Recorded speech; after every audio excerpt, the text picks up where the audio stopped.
Hey everyone, Skago here. We're doing a mid lane game, a matchup. Again, this is really high elo. I'm trying to create just doing spectator mode and high elo stuff and trying to create a way to find a lot of different matchups and lanes so you can learn what you want to do on your favorite champions if I can get enough matchups up on the site. That's the goal we're going for. So this one is Rumble versus Zed mid. Rumble's a fairly decent pick against Zed, but he won't necessarily out CS him in the lane or out push him, but you gotta roam. So you can stay in your lane and try to keep even in farm. Your shield, your manaless nature, Rumble's gonna be able to farm and be able to do quite a bit. But what you can really take advantage of is Rumble's ganks when he has his ultimate up are really strong. It's part of one reason I really do like Rumble here. So right now Zed is up early in CS. Zed just CS's very, very well. So he can get quite a bit ahead just by using his manaless abilities and his farming. So if you play Zed mid, your goal is to win your lane and farm, support your jungler, and get around and roam as well. But the main thing he does extremely well is farm, and if you're against a squishy target, you can assassinate them. So one reason that Rumble is a fairly decent pick here is Rumble has the damage output of an AP carry and is less squishy. Just reasons you could do this pick. And this isn't exactly a lane that's like shutdown style. Why I picked Rumble. The reason Rumble gets ahead in this lane is because he's able to gank the other lanes. It's not that he is doing just zoning Zed or doing much to Zed. In fact, it's really hard to reach Zed. You've got to consider what it would cost for Rumble to all in Zed. Zed would then probably be able to chase him down. So you don't want to be. If he wants to stand in your flames while you're farming, then you'll probably be able to get him. But if he's smart and he's staying back and farming with his abilities and doing what he can, you'll be best served to not chase him down with the tower so close. You're probably not going to kill him.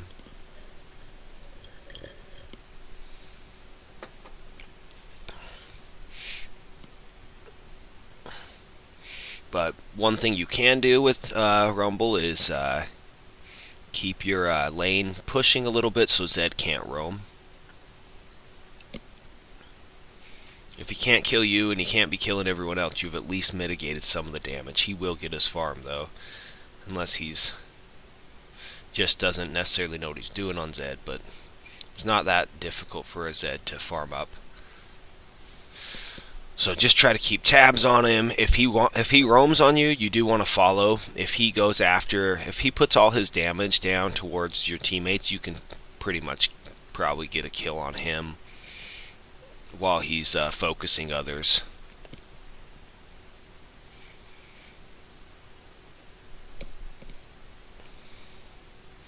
So Rumble has a safe laning phase. Manaless really helps him sustain well. All he needs is health pots. Mana pots are unnecessary, saving you some of that money.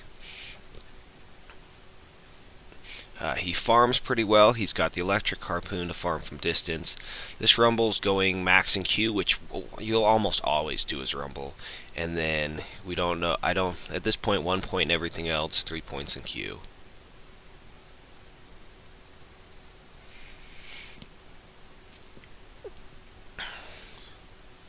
So as we see it, he gets it just off his tower, and then Shaco's pinging down bottom. Bottom's getting super aggressive and pushed up, so they're going to go gank while they're diving. This is Olaf dives and gets very low, and then able to just gank, and you can just see the damage that comes out with the ultimate off of Rumble, and then Rumble's able to pick off the jungler who was trying to escape after the dive. Would have made it out without the gank. And that actually is going to put Rumble ahead. Rumble got 2 kills and an assist, and he is down the CS. So he's actually ahead in gold now because his gank worked.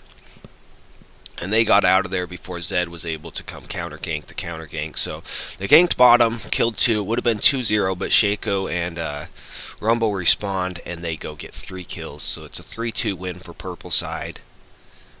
And then if you're checking what you should be doing, how your lanes are doing, you know that Elise is doing really well up top.